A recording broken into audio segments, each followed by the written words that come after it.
The conflict began long before anyone noticed it brewing, settling quietly beneath the slow rhythm of the neighborhood until the day everything snapped into motion. The community was an orderly place, shaped by the steady pressure of the HOA and the residents who clung to its rules like they were part of some sacred doctrine. Among them was the most committed enforcer of all, the neighborhood's self-appointed guardian of regulations, the woman people had learned to fear in silence. She had turned the rule book into a weapon, and every minor infraction was a battlefield waiting to ignite. The weather on the morning it all started was calm, the kind of morning that usually passed without notice. I had recently installed a large, bright national flag on the front of my house, mounted legally, secured properly, and compliant with the guidelines I had read and reread multiple times. To me, it was something simple, something meaningful, something that stood for far more than fabric in the wind. It became a part of my home's exterior, a reminder of pride, and a connection to something beyond the fences and manicured lawns of the subdivision. I didn't think it would attract hostility, not at first. But the calm didn't last long. Word spread quicker than the breeze that carried the flag itself. Neighbors whispered, glancing at the new display as if it were a direct challenge to the woman who had made herself the face of the HOA's enforcement. Her reaction came fast, as everyone expected it would. The news reached me in the form of a formal notice on my door, stamped with the authority she loved to wield. The accusation stated that my flag violated a section of the rules, a section she claimed dealt with oversized displays and unauthorized exterior additions. Before we go deeper into what happened next, if you're enjoying this type of HOA drama and want more real-life stories where karma finds its way back around, make sure to like the video, subscribe, and tell me where you're watching from in the comments. It really helps the channel grow and brings more wild HOA stories your way. Now, let's get back to the chaos that followed. The moment I read the notice, something felt off. I had reviewed the guidelines before installing the flag. I had measured the bracket, confirmed the height, and ensured the mount met every requirement. So, why was I being targeted? And why did the complaint come so quickly? Almost as if it had been prepared before anyone even bothered to verify whether a rule had actually been broken. The more I thought about it, the more obvious the real answer became. It wasn't about rules. It was about control. The flag had become a symbol, but not the one waving on my front porch. It symbolized defiance, not because I intended it, but because she perceived it that way. And once she perceived something as a threat to her authority, she responded with the full weight of the HOA's enforcement system. Still, something inside me refused to give in. Instead of removing the flag, I went back to the rule book, the digital archive, the printout, every version of the guidelines the HOA had posted over the years. And page after page proved what I already knew. I hadn't violated anything. My display was within limits. My mount was legal. My flag was permitted. The enforcement notice was baseless. As frustration settled in, another thought began to form. A question that had floated silently around the neighborhood for years, but had never been fully explored. If she was so strict about enforcing every minor rule on everyone else, how carefully was she following the rules herself? The thought was harmless at first, just a fleeting curiosity. But it grew stronger every time I remembered how aggressively she had treated others, how she had issued warnings for things as small as a slightly faded welcome mat or a garden decoration placed 2 inches too far from the walkway. She had fined people for leaving their trash cans outside for more than an hour after pickup. She had photographed homes to document infractions before sunrise. She seemed unstoppable, untouchable, but no one is above the rule book they worship, not even her. The first clue came not from any official record, but from simple observation. Her yard had always been dramatic, filled with towering displays, elaborate decorations, and seasonal additions that seemed far larger than anything the guidelines allowed. But the feature that stood out the most, the one that had become a staple of her front lawn, was the tall flagpole she kept near the walkway. A pole that rose higher than any fixture in the neighborhood. A pole she changed flags on depending on her moods, her holidays, or her causes of the moment. A pole that didn't match the style or limitations written into the HOA's guidelines. For years, no one questioned it. Maybe they were scared of confronting her. Maybe they assumed, like many did, that she was allowed to do whatever she wanted because of her position and influence. But now that she had come after me, now that she had attempted to weaponize the rules against me, I felt compelled to take a closer look. It started with a simple observation from the sidewalk. The height didn't look standard. The construction didn't match the approved list of materials. The base didn't resemble the permitted mounts. And the most important detail of all, it didn't appear on any of the approved architectural modifications listed in the HOA's public records. That alone didn't prove anything. Records could get lost. Updates could be missing. Sometimes documentation slipped through the cracks. But something about the way the pole had been installed, the way it dominated her yard like some kind of trophy, hinted that it wasn't a carefully processed and approved addition. It felt more like something she put up simply because she believed no one would dare hold her accountable. The idea settled deeper in my mind. What if all her enforcement, all her strictness, all her aggressive policing of minor violations was a way to keep everyone intimidated enough to never question the things she was doing herself?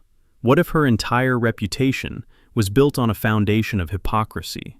The thought hit hard, followed by a quiet, steady determination. If she wanted to challenge me over something legal, then it was only fair to examine whether she herself was living within the rules she insisted everyone else follow. And if the facts showed otherwise, then her authority was a facade, one that had gone unchecked for far too long.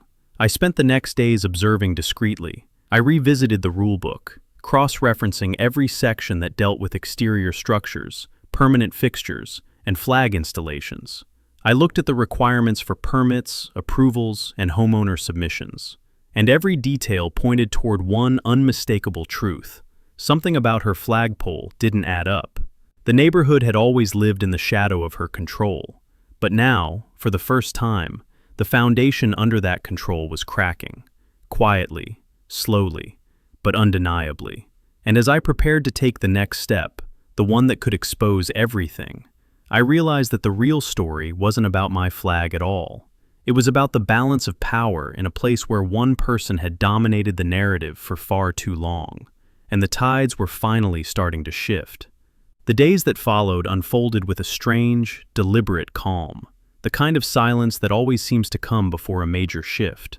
The HOA's notice about my flag stayed pinned to my refrigerator like an unwanted reminder of the conflict I hadn't asked for, but now found myself fully drawn into.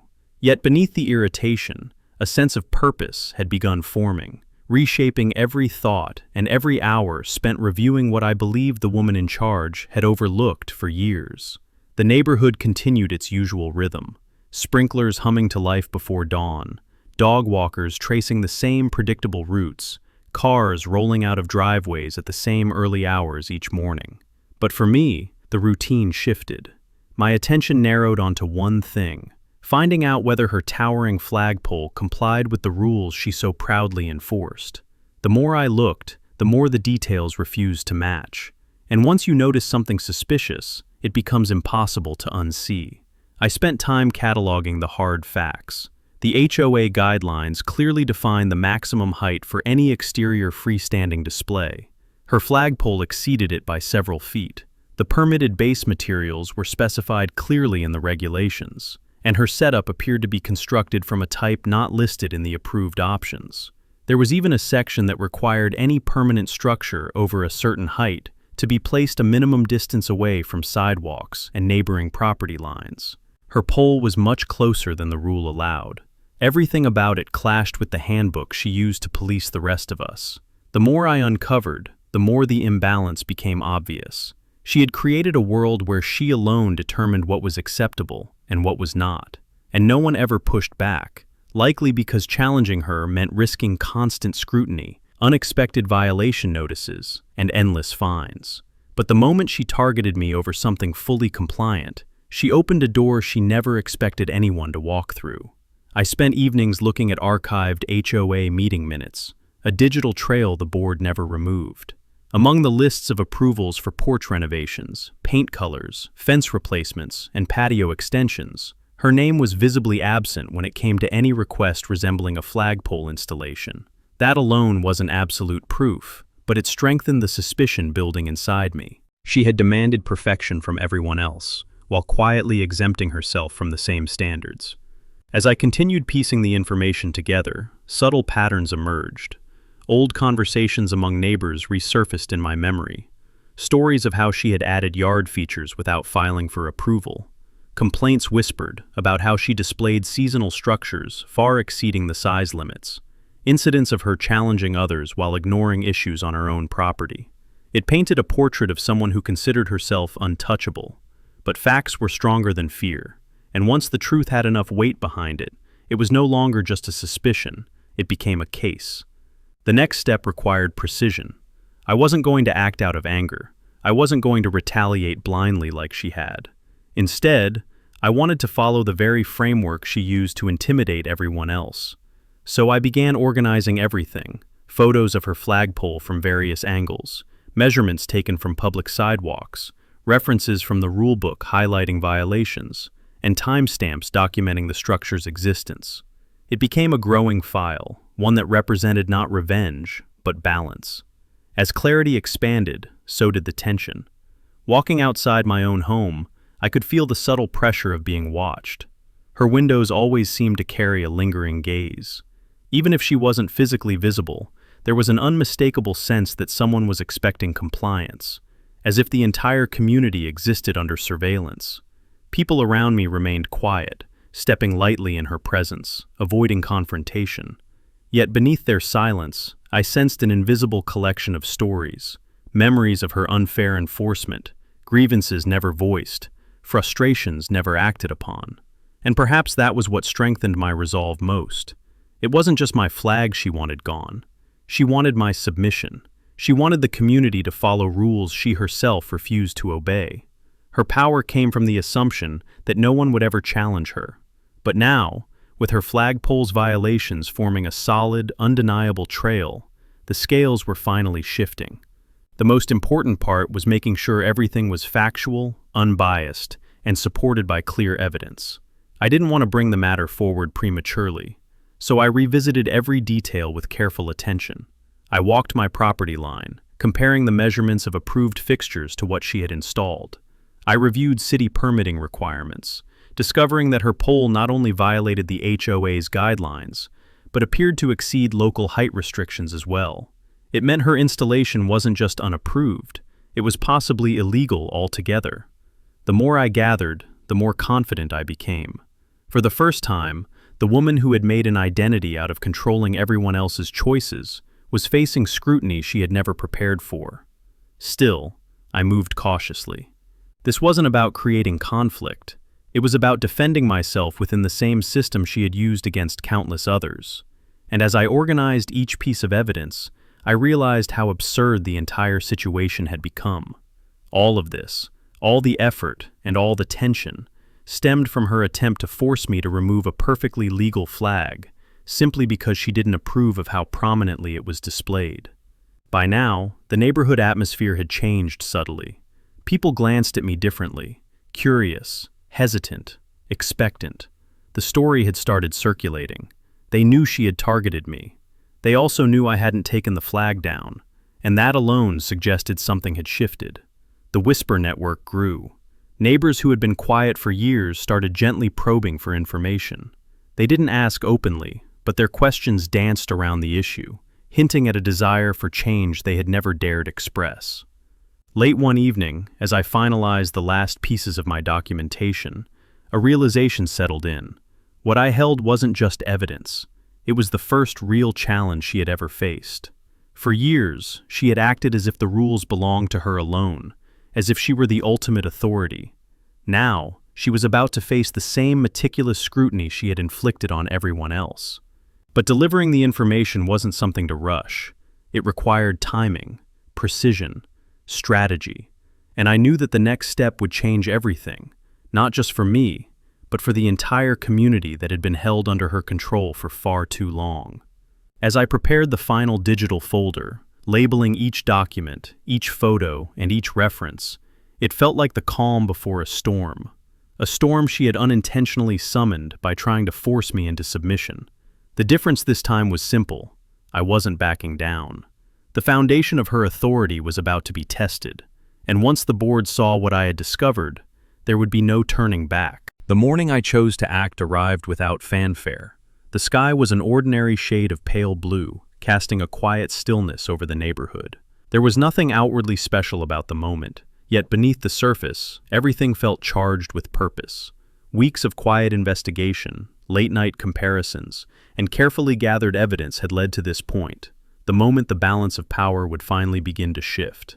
The HOA board had scheduled its monthly meeting, a routine gathering usually dominated by mundane discussions about landscaping budgets, community events, and maintenance schedules. But this time, the stakes were different, even if only a few people knew it. I had prepared my report with meticulous care, organizing each piece of evidence into a clear progression that would be impossible to dismiss. The goal was not confrontation, but clarity. The woman who had fined me over a legal flag had built her authority on assumed compliance, and I intended to show the board that the rules she enforced were the same ones she had broken. The meeting was held in the community center, a modest building with bright overhead lighting and rows of metal chairs. It always had an atmosphere of forced formality, the kind that made every topic feel more serious than it probably was. The board members sat at their usual table, papers neatly arranged, expressions neutral. The woman at the center of all this, the enforcer who had sent the violation notice to my home, sat among them with the confidence of someone who had never expected to be questioned. Her posture was rigid, controlled, as though her presence alone dictated the tone of the meeting. But for once, I walked in without hesitation. My folder was carefully organized, each section labeled clearly, each page printed neatly. I wasn't relying on emotion or opinion. I brought facts, rule citations, measurements, photographic evidence, and city code references. Everything she had used against others, I now held in my hands. The board began the meeting, unaware of the shift that was about to unfold. Routine agenda items passed one after another, each met with the usual nods and acknowledgments. But beneath the structured calm, subtle tension lingered, an unspoken awareness that something unusual was waiting to surface. It wasn't until the open concerns section that I stepped forward, aware of the slow, curious turn of heads as people registered my presence. I presented the report with the same meticulous structure she had used to issue violations for years. I began with a concise overview, highlighting my compliance with the HOA's guidelines regarding my own flag. I provided measurements, photos, rule citations, all proving that I had violated nothing. The board examined the pages in silence, flipping through with growing interest. The woman shifted uncomfortably, likely expecting the issue to end there, resolved quietly without consequence. But it didn't end, not even close. I transitioned into the second portion of the report, the part she had never expected anyone to uncover. The section detailing her own flagpole, its exact height, its unapproved base, its lack of any submitted modification request on record, its violation of spacing requirements, and most importantly, the absence of any city permit for the structure. I presented every detail without raising my voice, letting the facts speak for themselves. The board's expressions tightened, the silence deepened. The weight of the truth settled like a heavy fog across the room.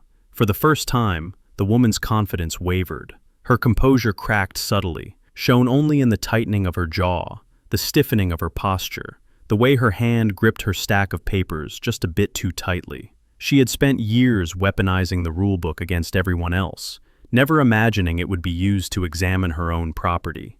The board members exchanged glances, silent conversations passing between them. They reviewed the evidence with careful attention, the kind that hinted at genuine surprise. It wasn't only the existence of the violations that shocked them, it was the extent of them.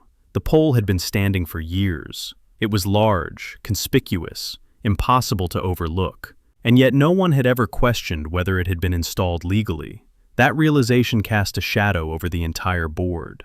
If they had missed something so obvious, what else had slipped through the cracks? The implications reached farther than the single structure. They called into question the very foundation of how the HOA had been run under her influence. I watched as the board began whispering among themselves, poring over the documents with deepening concern. The woman sat stiffly, her posture frozen, no longer radiating the untouchable authority she had built her reputation on. Instead, she seemed outnumbered, outmaneuvered, and for the first time, scrutinized by the very system she had used against everyone else. The board excused themselves briefly, stepping into a side room to discuss the matter privately. It left the rest of the attendees in a tense silence, the atmosphere thick with curiosity and unease. People whispered cautiously, their eyes darting between me and the empty chairs where the board had sat moments earlier. The shift in power was subtle but unmistakable.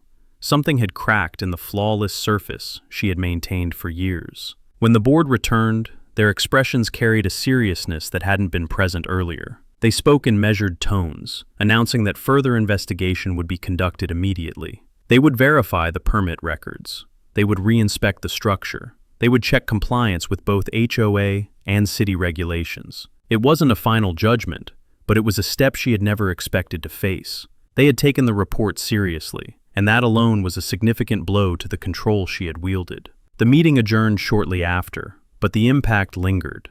Neighbors who had long stood silent approached cautiously, offering quiet nods or subtle acknowledgments. They didn't speak openly, but their reactions made their thoughts clear. Someone had finally challenged her, and the board was listening. As I walked home, the atmosphere felt different, lighter somehow.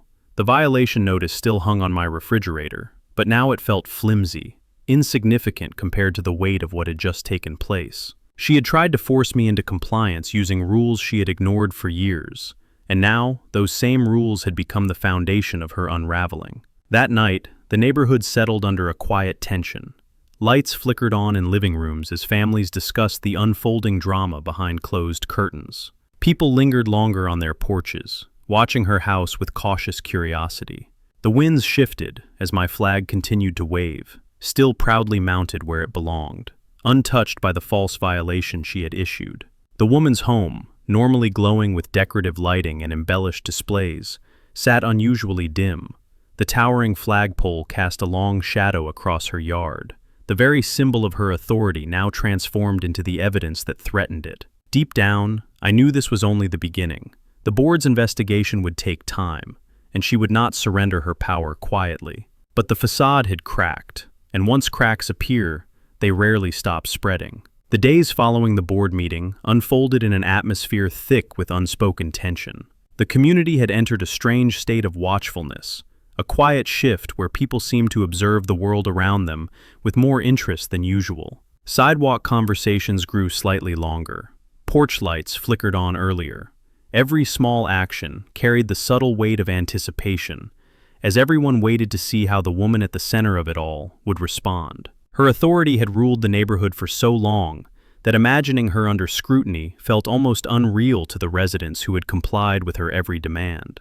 But now, with her unpermitted flagpole under investigation, the balance everyone had silently endured for years was beginning to tilt. And the more the truth settled into the minds of the neighbors, the more visible the shift became. She did not retreat quietly. Her response arrived swiftly, meticulously calculated, and full of the same force she had spent years using to dominate everyone else. The first sign of her retaliation appeared early one morning, tucked neatly into my mailbox. A second violation notice, this time citing vague claims about unauthorized exterior ornamentation and failure to maintain property conformity.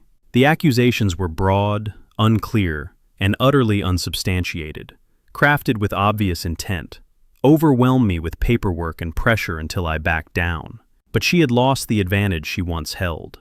The board had already begun reviewing her flagpole, and their tone had changed dramatically after receiving my report. Her attempt to bury me under bogus violations no longer carried the same weight. Still, she persisted. Within 48 hours, she issued another notice, this one citing supposed noise disturbances, despite the fact that my home remained quiet and uneventful. It was clear she intended to drown me in administrative harassment, hoping that somewhere within the chaos, I would finally fold. But with every notice she delivered, her desperation became more obvious. She wasn't acting from a place of power. She was reacting from fear. For the first time, the neighborhood witnessed her cracks. Her property, once the symbol of strict compliance and curated perfection, began reflecting the strain she was under. Her lights stayed off longer. Her car sat parked in her driveway more often, as though she had fewer places to go. Neighbors reported seeing her pacing through her yard, studying her own flagpole with an unease she could no longer hide. The towering structure that once symbolized her pride had become the centerpiece of her anxiety.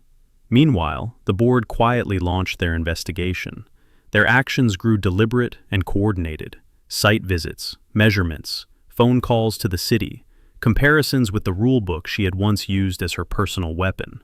Each step chipped away at the foundation of authority she had constructed over the years. And slowly, news of the investigation spread through the neighborhood. People began speaking more openly now, emboldened by the challenge I had brought forward.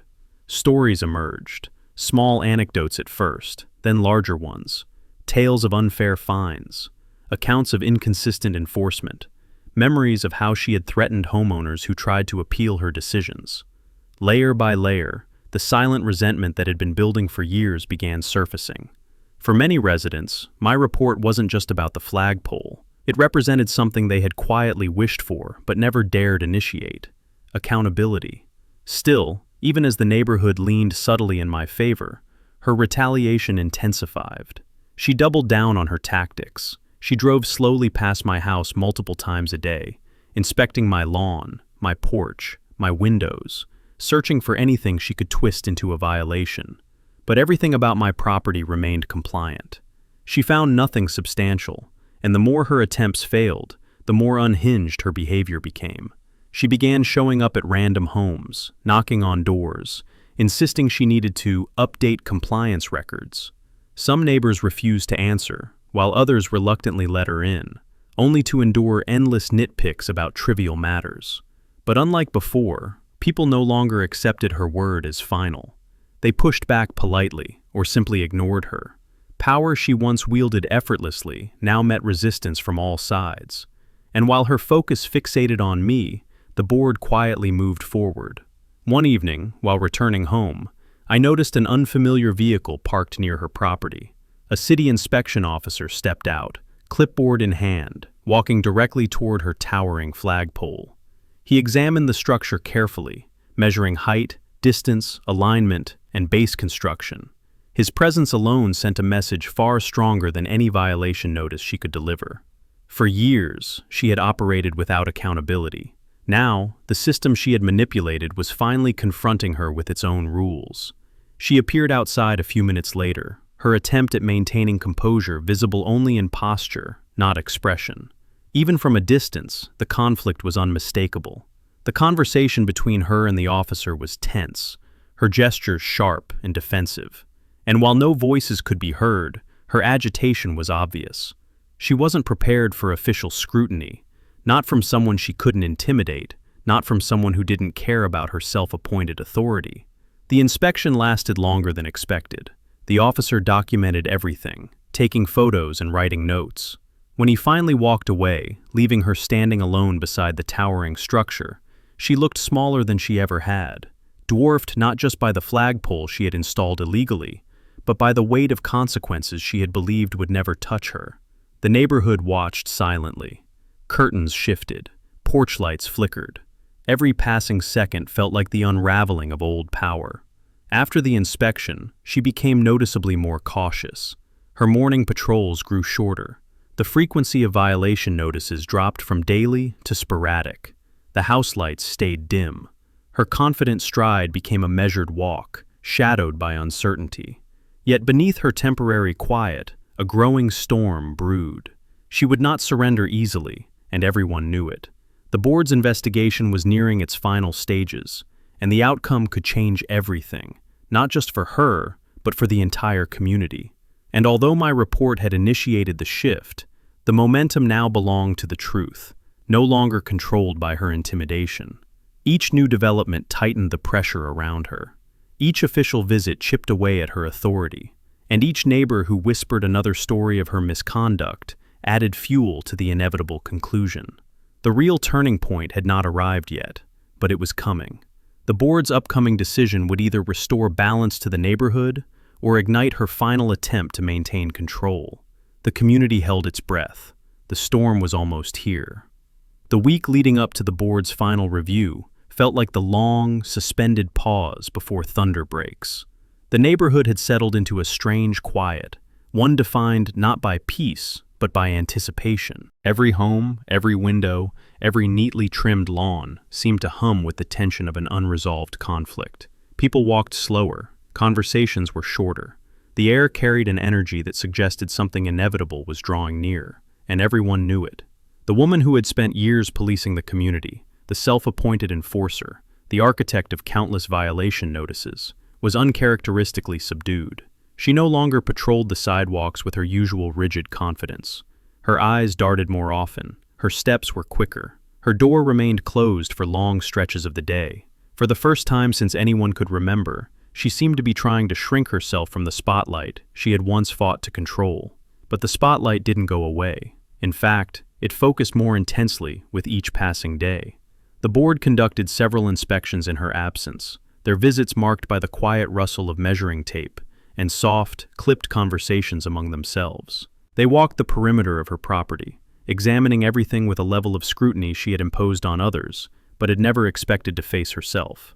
They documented the height of her flagpole, the distance from her fence line, the concrete base she had poured without approval. They compared every detail against the guidelines she kept in her possession at every meeting, guidelines she had recited for years with flawless precision, except when it came to her own home. The truth she had avoided for years was finally being measured, photographed, recorded, and filed without the slightest regard for the authority she once commanded.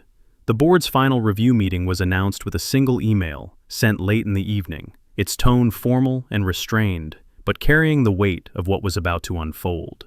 It stated that all findings regarding the unapproved structural installation at Lot 14, her address, would be addressed at the upcoming session. Everyone knew this wasn't just a procedural matter. This was a moment of reckoning. On the day of the meeting, the community center filled faster than usual. People who rarely attended now took seats in the back row. Homeowners who had once endured her strict enforcement arrived early, exchanging quiet, cautious nods as they settled into their places. The atmosphere felt thick and electric, the kind of restless energy that reminded everyone of storm clouds gathering overhead.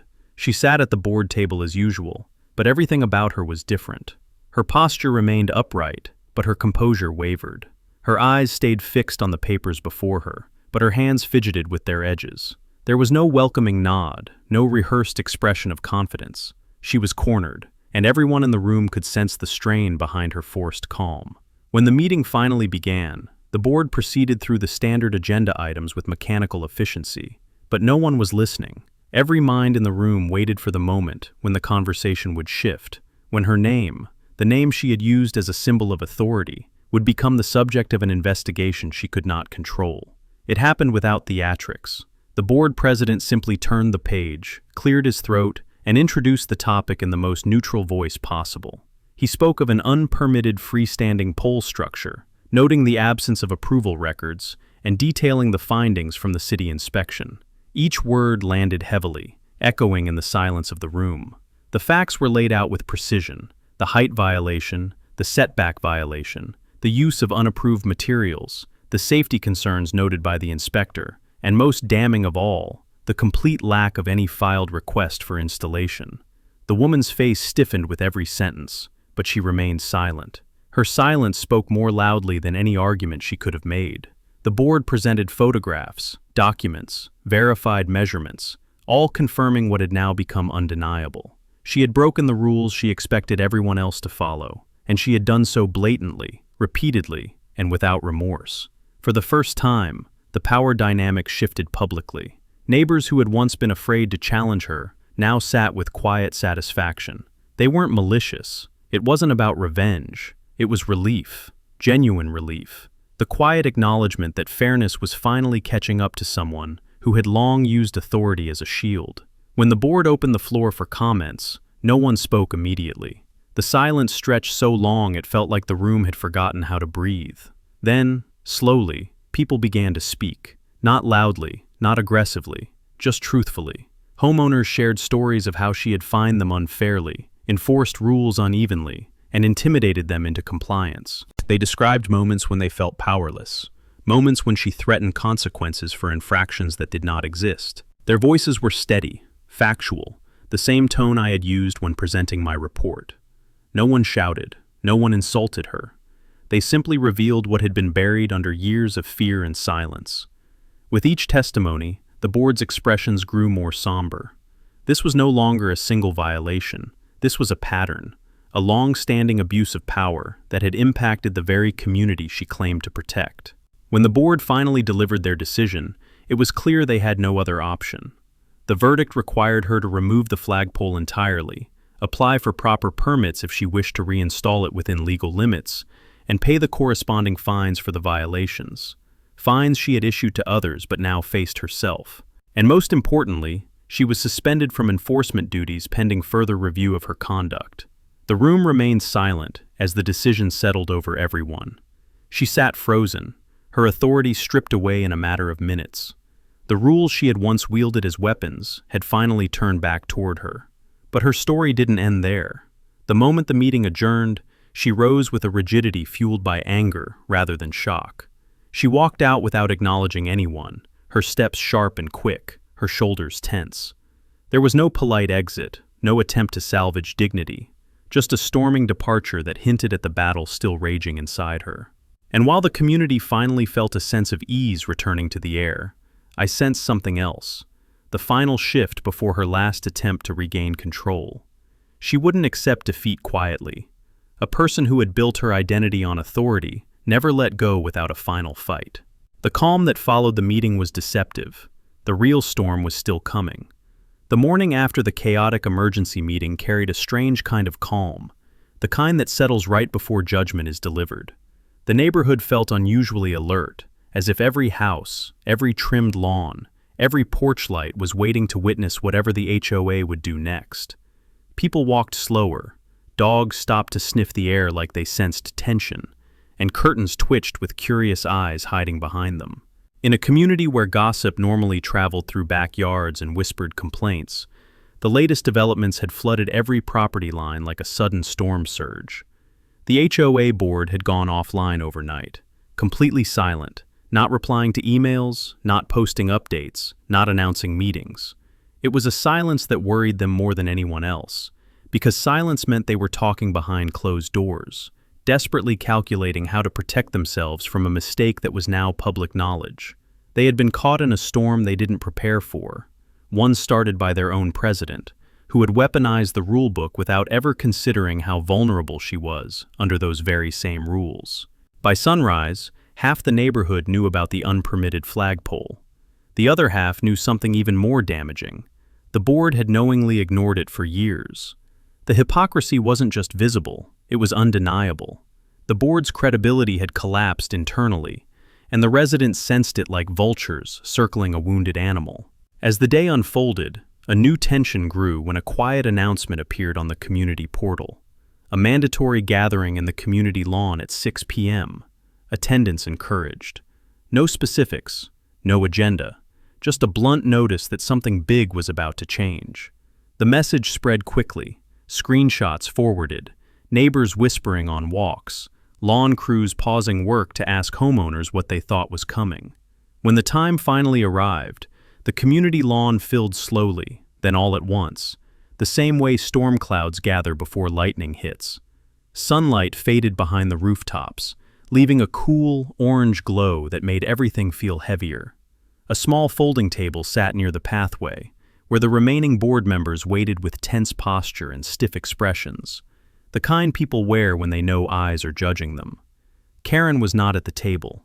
Word had already traveled that she had spent the entire day behind closed blinds, pacing on her porch occasionally with a frantic look, checking her phone repeatedly like she was waiting for bad news she already knew was coming.